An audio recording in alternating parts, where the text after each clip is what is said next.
자, 오늘은 제자 이야기 네 번째 시간이고요. 도마에 대한 이야기를 나누겠습니다. 의심대장 도마. 네. 부활하신 후 8일째 되던 날 있었던 이야기이니까 오늘 이 말씀을 나누는 게 아주 적절하다, 가장 좋은 날이다 싶습니다. 그러니까 1990년 전 내일 있었던 일이니까요. 그러니까 뭐 그렇다 그겁니다. 네. 그러니까 실은 이제 이게 시기적으로 딱 맞잖아요. 그렇죠? 네. 오늘이라고 칩시다. 오늘 예수님께서 도마를 찾아오셔서 도마에게 여기 만져봐 이렇게 하셨던 이야기가 이제 오늘 말씀이죠. 도마는 예수님을 따랐던 제자인데요. 예수님이 부활하셨다는 것을 믿지 못하는 사람이었습니다. 그러니까 보지 못했으니 믿을 수 없다는 입장을 가진 거죠. 그렇습니다. 예수님이 돌아가시는 걸 봤는데, 아니 다시 살아나셨다는 걸 얘기를 들었다고 해서 당장 믿는 것도 이상합니다. 그렇잖아요. 그리고 이게 그냥 돌아가신 것도 아닙니다. 그러니까 곱게 돌아가셨으면 다시 사신다고 해도 그런가? 이렇게 생각할 수 있을 거예요. 예를 들면 상흔이 없이 곱게 돌아가시는 게 어디 있겠어요. 뭐 그렇지만 그래도 몸에 상처 없이 돌아가셨으면 그렇게 했는데 이게 이분 그렇지 않거든요. 이게 부활만큼 믿기 어려운 일이 여러분 어디 있습니까? 솔직히. 게다가 예수님은요, 온몸이 채찍으로 상하고 손과 발에 못이 박히고 옆구리에 창에 찔려서 회복할 수 없는 상처가 난 상태로 죽었는데 어떻게 그 예수님이 다시 살아나는다는 걸 쉽게 믿을 수 있겠습니까? 이게 못 믿는 게 정상이다. 저는 이렇게 생각합니다. 솔직히요, 도마만 못 믿은 게 아닙니다. 다 못 믿어요. 다른 제자들도 다 그렇습니다. 여러분도 입장 바꿔 생각해 보세요. 예수님이 살아나셨다고 얘기를 듣는다고 당장 믿겠어요? 그날 막달라 마리아가 돌아가신 지 사흘째 되던 날, 안식 후 첫날 아침에 무덤에 찾아갔다가 베드로도 빈 무덤만 보지 예수님을 못 만났는데 막달라 마리아만 만나고 돌아와서는 예수님이 부활했다고 얘기를 한 거예요. 그런데 그때 그 얘기를 듣고 나머지 제자들이 할렐루야, 예수님 부활하셨다 이렇게 아닙니다. 아무도 못 믿었어, 실제로. 그리고 예수님의 죽음 앞에서 도망갔던 자신들의 모습이 너무 부끄럽고 창피해서 살아나셨으면 어쩔까 하고서 복잡한 마음을 가지고 한 집에 모여서 문을 다 걸어 잠그고 두려워하고 있었다, 이렇게 기록되어 있습니다. 다 못 믿은 거예요. 그 자리에 예수님이 오셔서 손과 옆구리를 보여주시고 제자들도 믿은 겁니다. 그러니까 제자들도요, 실은 다 못 믿은 거예요. 듣고는 못 믿는 거지. 그때 도마만 그 자리에 없었다. 오늘 이제 말씀이 그렇게 돼 있잖아요. 그때 이제 도마만 없었다. 왜 없었는지는 모르겠지만 그 자리에 없었어요. 어쩌다가 일정이 있었나 봐요. 그래서 거기 못 있고 딴 데 있었는데 다시 제자들이 와서 도마에게 얘기한 겁니다. 야, 예수님 진짜 부활하셨어. 야, 우리 문 닫고 다 있었는데 거기 들어오셨어. 그때 오늘 말씀 25절, 다른 제자들이 그에게 이르되 우리가 주를 보았노라 하니 도마가 내가 그 손에 못자국 보고 그 손가락으로 내가 그 못자국에 넣어보고 옆구리에 이렇게 넣어보지 않고는 내가 믿지 아니하겠노라 이렇게 하니라. 25절에 나와 있죠. 이 말을 했다고 믿음 없는 사람의 대명사가 되어버린 억울한 사람이 도마입니다. 자기네들도 똑같지 않습니까? 이게 다른 제자들도 다 그랬던 겁니다. 다 그랬는데 실은 이제 이 말이 성경에 기록되면서 의심대장 도마가 되어버린 겁니다. 억울하다. 그래서 저는 이 억울한 노마의 누명을 오늘 좀 벗겨주고 싶습니다. 여러분, 도마는 우리가 들어온 것처럼, 우리가 여기 뭐 수십 년 신앙생활 하신 분들도 계시고 또 뭐 1, 2년 하신 분도 계시고 그러시지만 실은 이제 도마는 의심 많은 도마 이렇게 별명이 붙어요. 요 사건 때문에 그런 건데 정말로 그럴까? 막무가내로 삐딱하게 믿지 않으려는 사람 아닙니다. 맞아요. 이 사람은 의심하는 사람이 맞습니다. 오늘 말씀을 보니까 의심하잖아요. 만져보기 전에는 못 믿겠다라고 의문을 던지는 사람이에요. 그렇지만 저는 이 도마의 의심 앞에 한 단어를 꼭 붙여야 한다고 생각합니다. 합리적, 요거 붙여야 됩니다. 합리적 의심을 하는 도마가 맞습니다. 그러니까 이 도마는요, 증거가 있는데도 자기 주장을 고집하는 막무가내 중2병 환자는 아닙니다. 그러니까 증거를 대는데도 저는 그렇게 생각하지 않고요 라고 얘기하는 누군가와 같지는 않은 것입니다. 이게 손에 꼭 구멍이 뚫렸다고 해서 그게 꼭 십자가에서 뚫렸다고 말할 수는 없는 거 아닙니까? 얼굴이 예수님을 닮았다고 해서 목소리가 비슷하다고 해서 예수님하고 단정 지을 수는 없는 거 아닙니까? 삐딱합니다. 이거 아닙니다. 이런 중2병 아니고 자신이 믿을 수 있는 합리적 증거를 요구할 뿐입니다. 믿게 해달라는 거예요. 믿음을 거부하는 사람이 아니라 믿음을 갖고 싶어서 증거를 찾는 이성적인 사람일 뿐이다, 그거죠. 자, 그렇다면 그동안 교회 안에서는 이렇게 이성적이고 합리적인 말을 하는 사람을 믿음 없는 사람이라 치부하기도 했었는데요, 예수님은 그런 도마를 어떻게 대하셨는가가 훨씬 더 중요하지 않습니까? 오늘 말씀이 그 증거입니다. 예수님은 어떻게 대하시느냐? 의심하는 도마에게 화를 내지 않습니다. 질책하시거나 무시하지 않아요. 이 자식은 또 잘난지 이런 식으로 하지 않고요, 그냥 조용히 찾아오셔서요, 오히려 도마의 그런 의심이 당연하다는 듯이 전에 제자들이 모여있던 자리에 오셨을 때처럼 똑같이 너희에게 평안이 있을지어다 이렇게 하시거든요. 도마를 위해서 오신 겁니다. 거기는 믿지 못하는 도마에게 오셔서요, 이렇게 얘기하시는 거예요. 네 손을 내서 내 손 좀 만져봐라. 그리고 내 옆구리에 한번 손을 넣어봐라. 그래서 믿음 없는 사람 되지 말고 믿는 사람 되면 좋겠다. 여러분, 여기에 예수님의 분노는 1도 보이지 않습니다. 그냥 도마가 원하는 증거를 제시하실 뿐이에요. 그리고요, 이런 예수님을 만나서 성흔을 마주한 바로 그 자리에서 도마는요, 앞서서 11제자는 드리지 못했던 역사의 길이 남는 위대한 고백을 주님께 드립니다. 나의 주님, 나의 하나님. 그리고 고개를 거기서 숙이는 겁니다. 나의 주님이라고요. 이야, 보세요. 이성적이고 합리적인, 믿기 위해서 증거를 보고 싶었던 도마. 안 믿으려는 게 아니었어요. 그렇다고 막무가내로 믿으려는 사람도 아니었습니다. 주님의 그 성언을 마주하고는 위대한 고백을 드리는 뜨거운 가슴의 소유자입니다. 여러분, 우리는 신앙생활하면서 무조건 믿어야 한다는 말을 들으면서 자랐습니다. 안 믿어도 믿어지게 해라. 이거 해병대가 하는 말 아닙니까? 안 믿어지면 믿어질 때까지 뭐 이러는 거 아니에요?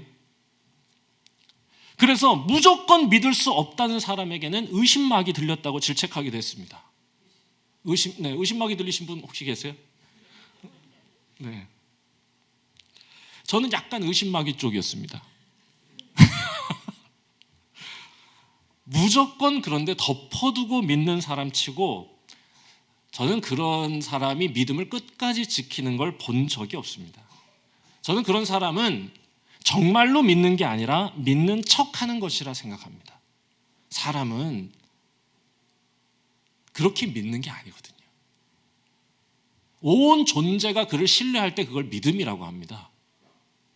내가 입술로 그냥 저는 믿습니다, 하나님이 복 주신다고 하니까 믿음을 주문처럼 외우는 걸 믿음이라 말하지 않는다, 그거죠. 이성을 무시하는 모든 말은요, 하나님 앞에서 이성을 내려놓으라 이렇게 만약 얘기하는 사람이 있다면, 그런 교회가 있다면, 그런 단체가 있다면, 이성이 하나님이 우리에게 주신 위대하고 값진 축복이요 선물이라는 걸 간과하는 것입니다. 오직 인간만이 하나님의 형상을 따라 창조되었고, 오직 인간만이 이성을 통해 그분의 뜻을 헤아려 그것을 결심하고 그것을 따를 수 있는 존재가 된 것인데, 그리고 주를 예배하는 존재가 된 것인데, 그걸 무시하는 건 하나님을 도대체 인형으로 여기는 일이 아닌가 생각할 뿐이죠. 물론 신앙은요, 하나님의 신비를 믿는 것입니다. 이성적으로 찾아가는 철학과는 다른 면이 있어요. 하나님의 신비를 믿는 거예요. 우리의 경험과 생각을 넘어 하나님께서 하시는 그 위대한 일을 인정하고 따르는 것을 신앙이라 합니다. 우리의 경험을 넘어서는 겁니다.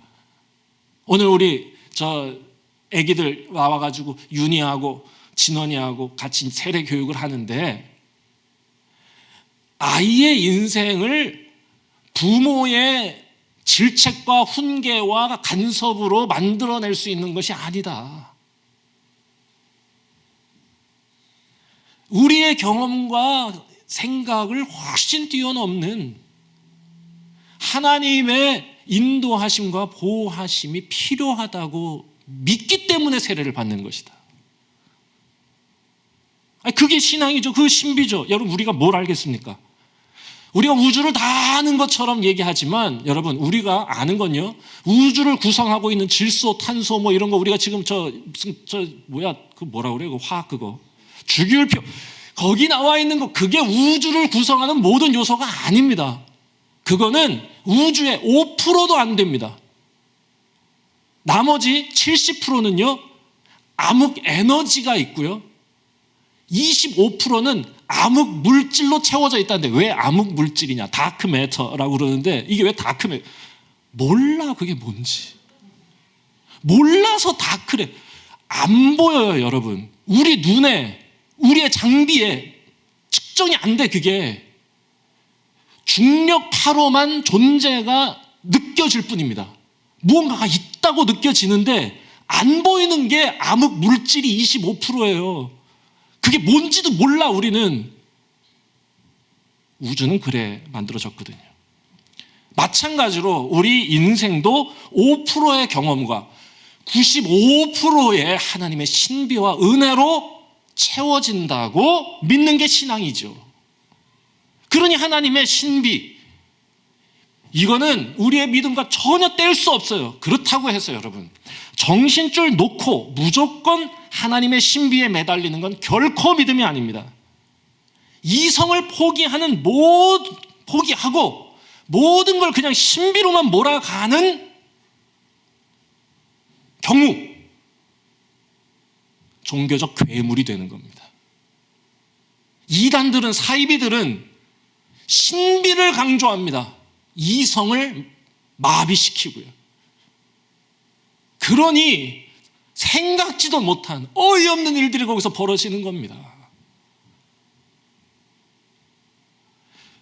솟아오르는 의심을, 피어오르는 질문을 덮어두는 건 안 되는 겁니다.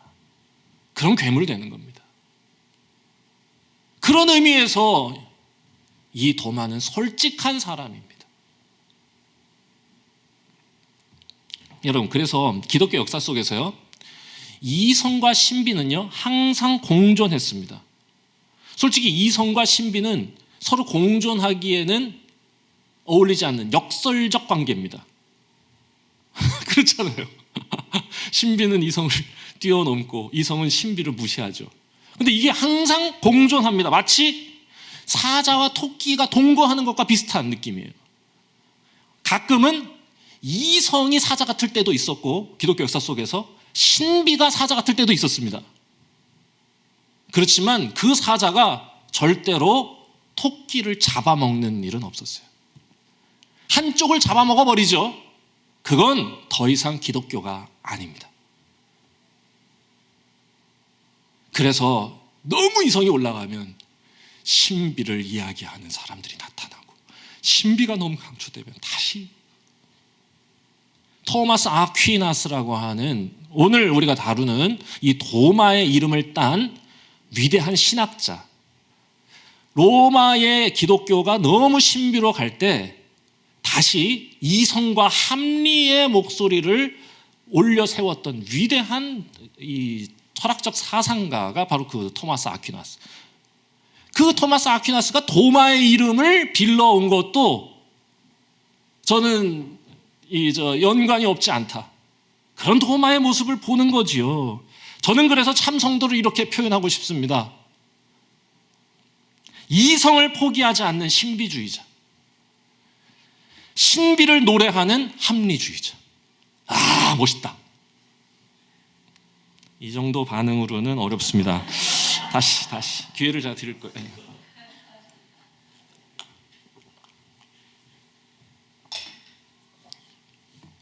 저는 어느 쪽 같아요?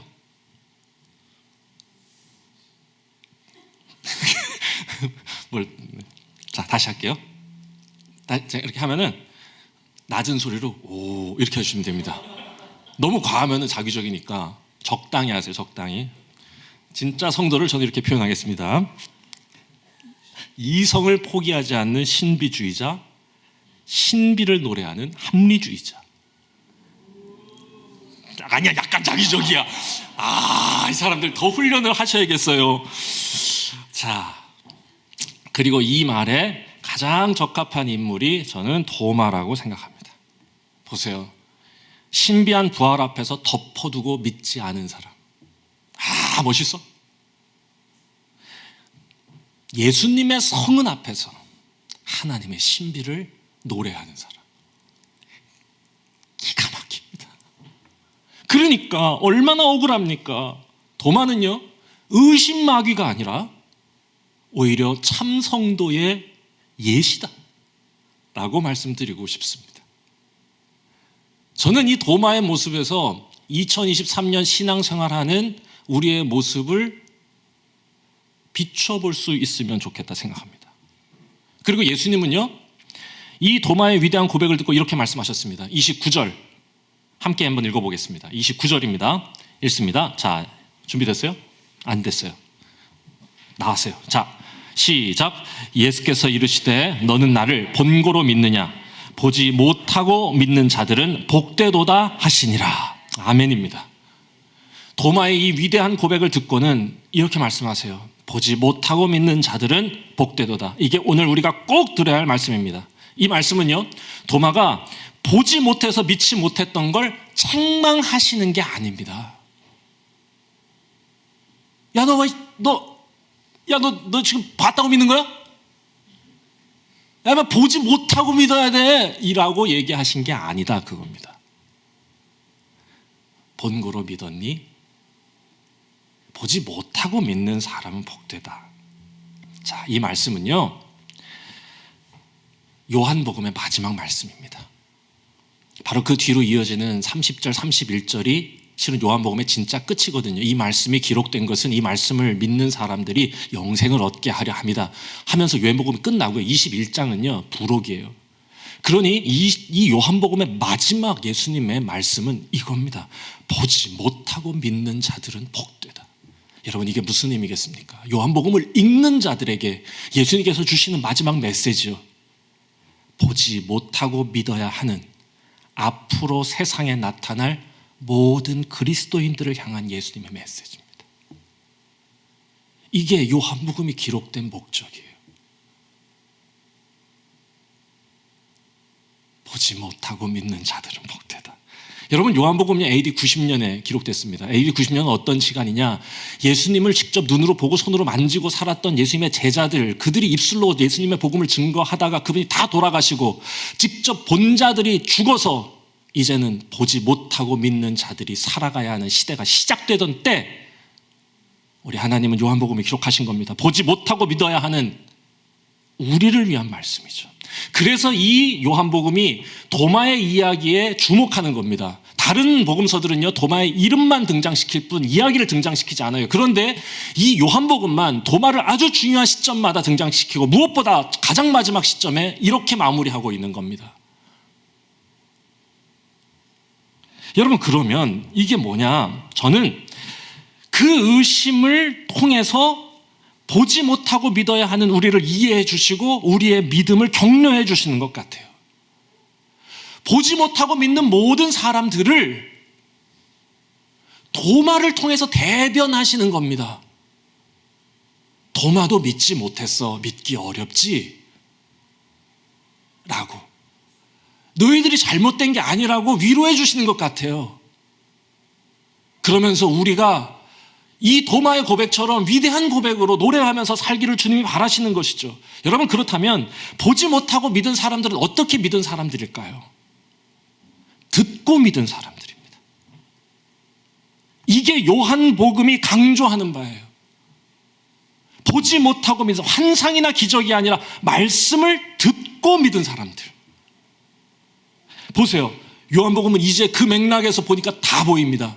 요한복음은요, 예수님이 그 기적을 보고 따라왔던 사람들을 신뢰하지 않는 장면이 나옵니다. 요한복음 6장에요. 오병이어 때문에 사람들이 어마어마하게 따라왔는데요, 그들에게 이렇게 말씀하십니다. 너희들 지금 떡 먹으러 왔냐? 말씀 먹어라. 너희들 지금 보고 믿으려 하지 말고 듣고 믿으려 해라 라고 가르쳐 주신 겁니다. 그리고 이 요한복음은요, 기적이라는 단어 대신에 의도적으로 표적이라는 단어로 바꾸었습니다. 기적은요, 나타난 기이한 현상에 집중하는 거라면, 표적은요, 기적이 가리키는 무언가 본질적인 의미를 강조하는 겁니다.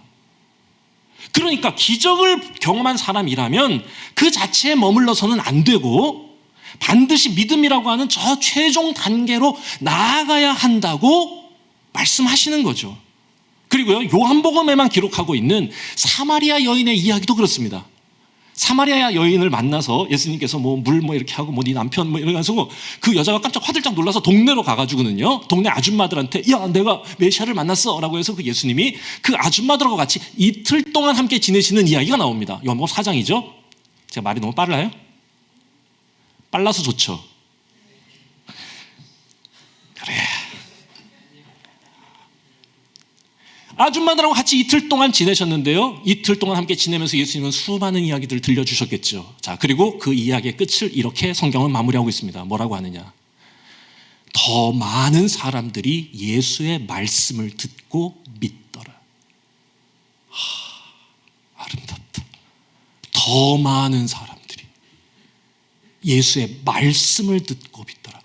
단 하나의 기적도, 특별한 경험도 없었어요. 신비한 일도 일어나지 않았어요. 말씀 듣고. 그리고 무엇보다 이 요한복음은 어떻게 시작하느냐? 태초에 말씀이 계시니라.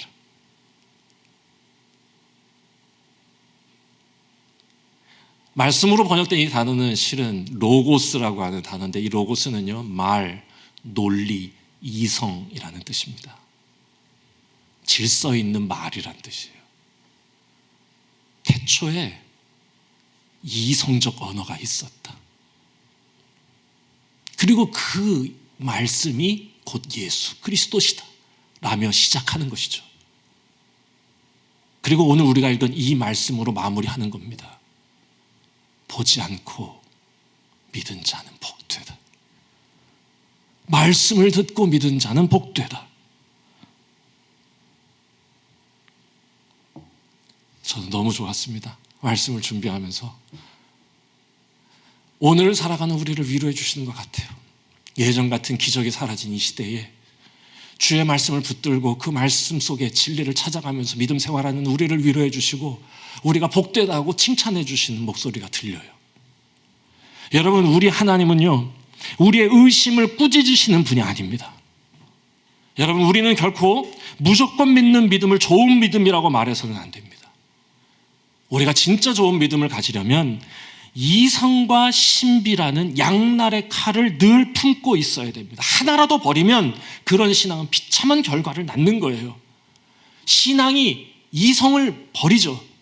그러면 폭력적인 광신으로 날뛰는 거고, 만약에 신앙이 신비를 버리죠. 그러면 신앙은요, 단지 도덕으로 전락하는 겁니다.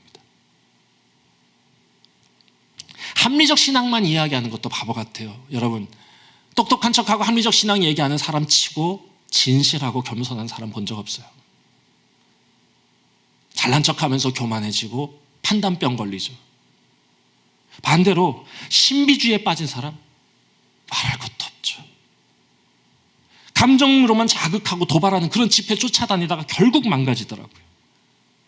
영적 쾌락주의에 빠져 사는 거예요. 그런 게. 이걸 요한복음이 가장 경계하는 겁니다. 이런 사람 치고 자신의 삶을 단단하고 구체적으로 살아내는 사람 본 적 없어요.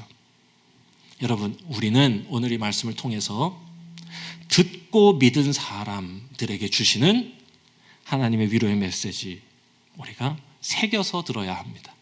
우리는 듣고 믿은 사람들이거든요. 오늘 말씀이 그런 우리를 칭찬해 주시는 하나님의 음성으로 들려줬으면 좋겠고요. 그리고 우리의 의심이 막무가내 의심이 아니라 하나님께 지혜를 구하고 답을 찾기 소망하는 합리적 의심이 되었으면 참 좋겠습니다. 말씀 정리하겠습니다.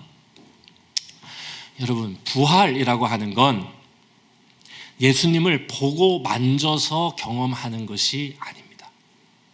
물론 도마의 이야기를 통해서 예수님은 부활하신 그 몸으로 도마가 만질 수 있도록 볼 수 있도록 해주셨지만, 오늘날 우리는 더 이상 예수님의 부활을 만지고 확인할 수 없습니다.